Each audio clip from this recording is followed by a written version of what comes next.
अपराधी ने वारदात को उस समय अंजाम दिया जब उद्योगपति गोपाल खेमका अपने घर लौट रहे थे और इस हादसे का जो सीसीटीवी सामने आया है उसमें गोपाल खेमका के आने से पहले ही शूटर घर के बाहर मौजूद दिखाई दे रहा है। शूटर हेलमेट पहने हुए था और ऐसा लग रहा था कि उसे पहले ही गोपाल खेमका के आने का समय पता था। और जैसे ही खेमका की गाड़ी और उनके पीछे चल रही एक और कार गेट के सामने पहुंचती है, शूटर तेजी से गोपाल खेमका की गाड़ी की ओर बढ़ता है और फिर बेहद नजदीक से एक के बाद एक गोपाल खेमका पर फायरिंग कर देता है। और इस दौरान गोपाल खेमका के पीछे आ रही गाड़ी में बैठे लोग भी कुछ समझ नहीं पाते हैं। बिहार के बड़े व्यवसायियों में से एक गोपाल खेमका की कल रात हत्या कर दी गई। उनके घर के बाहर अपराधियों ने उनको गोली मारी और उनकी मौत हो गई। गोली चूंकि नजदीक से मारी गई, इस वजह से मौके पर उनकी मौत हुई। हालांकि उनको अस्पताल ले जाया गया, वहां पर उनको मृत घोषित कर दिया गया। आप देखिए यहाँ पर जो गाड़ी के अंदर की तस्वीर है वो हम आपको दिखाते हैं। इसी ड्राइविंग सीट पर वो मौजूद थे जब उनको गोली मारी गई और यहाँ पर उनकी मौत हो गई। गोपाल खेमका पर यह हमला इतनी तेजी से किया गया कि किसी को कुछ समझ नहीं आया। लोगों को लगा कि कोई शख्स खेमका से बात कर रहा है, लेकिन हमलावर ने फायरिंग की और फिर तेजी से फरार हो गया। और उसने पहले से वहां पर खड़ी स्कूटी को स्टार्ट किया और फिर देखते ही देखते महज 17 सेकंड के भीतर मौके से फरार हो गया। वो हॉर्न मारे, हम गेट पर जा ही वाले थे कि वो आवाज हुआ। अब आवाज होने के बाद हम गेट पर दौड़ के गए तो उनका मर्डर हो चुका था। कौन लोग, मतलब लगा आपको कोई भागते देखा आपने? किसी को देखे नहीं, हम जो गेट खोले तो उनका खून हो चुका था। 4 तारीख की रात में 11 बजे के आसपास गांधी मैदान के साउथ एरिया में यह सूचना मिली है कि अपार्टमेंट के सामने जो बिजनेसमैन है गोपाल खेमका जी, उनको चोट लगने से, गोली लगने से मृत्यु हो गई है। जैसे इसकी सूचना पुलिस को मिली है हॉस्पिटल में, तो वहां पे पुलिस पहुंच गई थी। यहाँ पे सीन को सिक्योर किया गया है और बाकी की जांच पड़ताल की जा रही है। एक गोली और एक खोखा बरामद हुआ है जिसको विधिवत जब्त किया जा रहा है।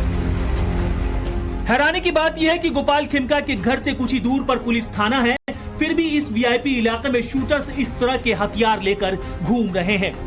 20 दिसंबर 2018 को हाजीपुर इंडस्ट्रियल एरिया में गोपाल खेमका के बेटे की भी गोली मारकर हत्या कर दी गई थी और इस बार भी हमलावर हत्या के बाद हाजीपुर की ओर भागे हैं। अब ये व्यापारिक रंजिश है या फिर फिरौती की कहानी, लेकिन जो भी है, बिहार के बड़े उद्योगपति की इस तरह से सरेआम हत्या ने इतना तो साबित कर दिया कि बिहार की कानून व्यवस्था आईसीयू में है। बिहार में लगातार खराब होती कानून व्यवस्था चुनावी साल में एक बड़ा मुद्दा बनती जा रही है। नेता विपक्ष और आरजेडी के नेता तेजस्वी यादव लगातार मुख्यमंत्री नीतीश कुमार और बीजेपी की अलायंस वाली सरकार पर हमलावर। इन सबके बीच गोपाल खेमका की सरेआम हत्या ने एक बार फिर से प्रदेश की राजनीति में कैसे उबाल ला दिया, आपको दिखाते हैं हमारी इस रिपोर्ट। 90 के दशक में बिहार में लालू यादव की सरकार थी और उस समय कानून व्यवस्था को लेकर जंगल राज वाला जुमला बड़ा चर्चित था। लालू यादव और उनकी आरजेडी को आज तक इसी जंगल राज के नाम से घेरा जाता है। लेकिन 2005 के बाद से बिहार में नीतीश की सरकार आई और प्रदेश में सुशासन का दावा किया जाने लगा। लेकिन पिछले कुछ सालों में बिहार में बढ़ते अपराध के ग्राफ ने अब आरजेडी के नेताओं को जंगल राज का जवाब राक्षस राज से देने का मौका दे दिया। बिहार में किस तरह गोली मार सरकार हो गई है नीतीश सरकार। चारों ओर चीख पुकार चित्कार है, हाहाकार मचा हुआ है। लगातार बिहार की राजधानी पटना में गोली की बौछार हो रही है। अब तो कोई सुरक्षित नहीं है, भगवान भरोसे बिहार की जनता है। आदरणीय नीतीश कुमार जी को हो क्या गया है? लगातार नेता विरोधी दल श्री तेजस्वी यादव जी सवाल उठा रहे हैं, क्राइम बुलेटिन जारी कर रहे हैं, इसके बाद भी आदरणीय नीतीश कुमार जी कोई जवाब नहीं दे रहे हैं, कोई कार्रवाई नहीं हो रही है। अपराधियों का तांडव से बिहार करा रहा है। अपराधी राज, गुंडा राज, राक्षस राज कायम है। भगवान भरोसे छोड़ दिया गया है और ये तब जब ज्यादा होता है जब भारतीय जनता पार्टी के साथ नीतीश जी का गठजोड़ होता है। उस समय हत्या, बलात्कार और बच्चों के साथ जो अन्याय होता है वो ज्यादा बढ़ता है। हम आज यहां से मांग करते हैं राज्यपाल जी के हस्तक्षेप का। लालू यादव के बेटे और बिहार में नेता प्रतिपक्ष तेजस्वी यादव तो पहले से ही हमलावर हैं और सोशल मीडिया पर लगातार अपराध के वीडियो न सिर्फ पोस्ट करते हैं बल्कि सीधे नीतीश और बीजेपी पर हमला बोल रहे हैं। पिछले दिनों सोशल मीडिया एक्स पर उनकी पोस्ट ने बिहार की कानून व्यवस्था को लेकर काफी सुर्खियां बटोरी थी। आज फिर लालू के लाल ने नीतीश सरकार की सोशल मीडिया पर घेराबंदी की है। दूसरी तरफ बिहार में अचानक से अपराधियों की जैसे बाढ़ आ गई है। पिछले कुछ दिनों की घटनाओं पर नजर डालें तो शुक्रवार को सिवान में ट्रिपल मर्डर हुआ, जबकि बेगूसराय में ज्वेलरी कारोबारी की हत्या कर दी गई। कुछ दिन पहले ही पटना में मंत्री अशोक चौधरी के घर के बाहर फायरिंग हुई थी।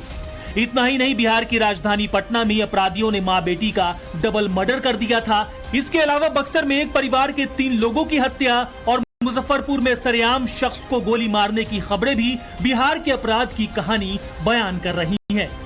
लेकिन बिहार की सरकार और उनके प्रवक्ताओं के पास बिहार में बढ़ रहे अपराधों की सफाई में हर सवाल का जवाब तैयार है। अब इसका कारण क्या है, ये हम सबों के लिए चिंता का विषय है कि किसी भी व्यक्ति की हत्या हो, और ये तो एक महत्वपूर्ण व्यक्ति थे जिनका अस्पताल था, विद्यालय था, इनके विभिन्न व्यवसाय थे, और गांधी मैदान के पास हत्या हुई रात में, जहाँ तक जानकारी है 11:30 बजे। तो पुलिस का एक्शन टेकन ये महत्वपूर्ण होता है कि ऐसी स्थिति में अगर पुलिस महानिदेशक ने खुद संज्ञान लिया है तो मामले को गंभीरता से सरकार ने ग्रहण किया है। दरअसल बिहार में नवंबर-दिसंबर में विधानसभा चुनाव होना है और इससे ठीक पहले अपराध को लेकर विपक्ष हमलावर हो गया है। हालांकि ये भी सच है कि पिछले दिनों बिहार में अपराध बढ़ा है और खास तौर पर पटना जैसे शहर में अपराधी खुलेआम हथियार लेकर घूमते दिख रहे हैं। ऐसे में सवाल यह है कि आखिर नीतीश सरकार क्या कर रही है? क्या नीतीश सरकार ने जनता को भगवान भरोसे छोड़ दिया है? और अगर वो हॉर्न मारे, हम गेट पर जा ही वाले थे कि वो आवाज़ हुआ। अब आवाज़ होने के बाद हम गेट पर दौड़ के गए तो उनका मर्डर हो चुका था। कौन लोग, मतलब लगा आपको कोई भागते देखा आपने? किसी को देखे नहीं, हम जो गेट खोले तो उनका खून हो चुका था। 4 तारीख की रात में 11 बजे के आसपास गांधी मैदान के साउथ एरिया में यह सूचना मिली है कि अपार्टमेंट के सामने जो बिजनेसमैन है गोपाल खेमका जी, उनको चोट लगने से, गोली लगने से मृत्यु हो गई है। जैसे इसकी सूचना पुलिस को मिली है हॉस्पिटल में, तो वहाँ पे पुलिस पहुँच गई थी। यहाँ पे सीन को सिक्योर किया गया है और बाकी की जांच पड़ताल की जा रही है। एक गोली और एक खोखा बरामद हुआ है जिसको विधिवत जब्त किया जा रहा है। हैरानी की बात यह है कि गोपाल खेमका के घर से कुछ ही दूर पर पुलिस थाना है, फिर भी इस वीआईपी इलाके में शूटर्स इस तरह के हथियार लेकर घूम रहे हैं। 20 दिसंबर 2018 को हाजीपुर इंडस्ट्रियल एरिया में गोपाल खेमका के बेटे की भी गोली मारकर हत्या कर दी गई थी और इस बार भी हमलावर हत्या के बाद हाजीपुर की ओर भागे हैं।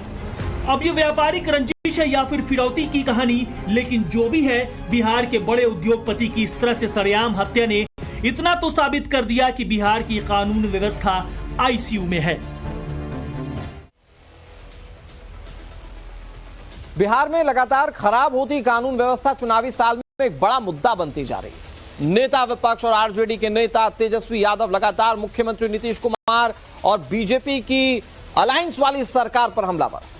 इन सब के बीच गोपाल खेमका की सरेआम हत्या ने एक बार फिर से प्रदेश की राजनीति में कैसे उबाल ला दिया, आपको दिखाते हैं हमारी रिपोर्ट। 90 के दशक में बिहार में लालू यादव की सरकार थी और उस समय कानून व्यवस्था को लेकर जंगल राज वाला जुमला बड़ा चर्चित था। लालू यादव और उनकी आरजेडी को आज तक इसी जंगल राज के नाम से घेरा जाता है। लेकिन 2005 के बाद से बिहार में नीतीश की सरकार आई और प्रदेश में सुशासन का दावा किया जाने लगा। लेकिन पिछले कुछ सालों में बिहार में बढ़ते अपराध के ग्राफ ने अब आरजेडी के नेताओं को जंगल राज का जवाब राक्षस राज से देने का मौका दे दिया। बिहार में किस तरह गोली मार सरकार हो गई है नीतीश सरकार। चारों ओर चीख पुकार चित्कार है, हाहाकार मचा हुआ है। लगातार बिहार की राजधानी पटना में गोली की बौछार हो रही है। अब तो कोई सुरक्षित नहीं है, भगवान भरोसे बिहार की जनता है। आदरणीय नीतीश कुमार जी को हो क्या गया है? लगातार नेता विरोधी दल श्री तेजस्वी यादव जी सवाल उठा रहे हैं, क्राइम बुलेटिन जारी कर रहे हैं, इसके बाद भी आदरणीय नीतीश कुमार जी कोई जवाब नहीं दे रहे हैं, कोई कार्रवाई नहीं हो रही है। अपराधियों का तांडव से बिहार करा रहा है। अपराधी राज, गुंडा राज, राक्षस राज कायम है। को भगवान भरोसे छोड़ दिया गया है और ये तब जब ज्यादा होता है जब भारतीय जनता पार्टी के साथ नीतीश जी का गठजोड़ होता है। उस समय हत्या, बलात्कार और बच्चों के साथ जो अन्याय होता है वो ज्यादा बढ़ता है। हम आज यहां से मांग करते हैं राज्यपाल जी के हस्तक्षेप का। लालू यादव के बेटे और बिहार